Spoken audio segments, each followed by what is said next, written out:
Ona, eta bueno, itxasontzian proiektua, ze polita izan dan, ze beharra zeon, eta ze zaila izango zen, ez da? Olako itxasontzi bat, moldatu, nola prestatu dezu hau da, nola indezue proiektu hau?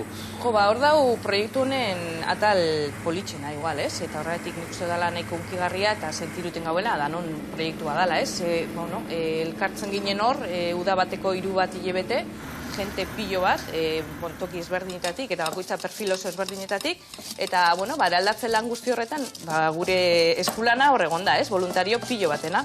Eta nik uste hori indauela, beraz, proiektu oso polita izetie bera, ez? Berez, gu ez gineak hor egon biko, eta hori ditzake gure lana izan biko, ez? Hori, gobernu ezberdinek emearko leukie, baina zoritxorrez, oraindik entzuten dau berri pilo bat, jentia ateratzen ari dela, eta ateratzen jarraituko dau, eta hortxe gabiz. Eta adibidez, hor, bakit Aita Mari da hola bertan hori iten, beste erakunde batzuk ere bai, ibiltzen dira... Bai, beste 6-8 erakunde badaz. Egia esan, hor talde polita daukau, koordinazio talde badau, eta, saiatzen gare... Zuen artean lotuta zaudetere bai, bakoitzak gune bat zaintzeko edo kudeatzeko edo... Gunea, bi gune garrantzitsu daz. Zahar bat eta zahar bi, zela erreskate eta vigilantzia guneak, saiatzen garena da koordinatzen egutegia. Vale. Baina, beti norbait eoteko, ez da? Hori da, baina badakizue, azkenien Italiako blokeoak eta holan asko aldatzen dago.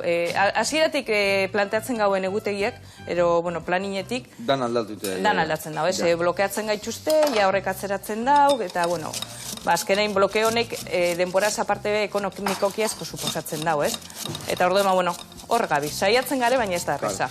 Ekonomikoki, adibidez, Aita Mari itxaso ateatzeko, hor adibidez, voluntario bakarri daude, edo bai jende dau bertan lanian, edo nola egiten da historia hau? Aurrez, voluntario de xente dau lanian, dana antolatzeko, eta gero ja tripulazio moduen, jotin diez 8 profesional, eta 7 joan izango gineke voluntarioak. Baina, saiatzen gare, 12-13 baino pertsona gehiago eskueten itxasontzia berez, ez da oso ondixo, orduen, erosotasun hori mantentzeko behintzet, ez?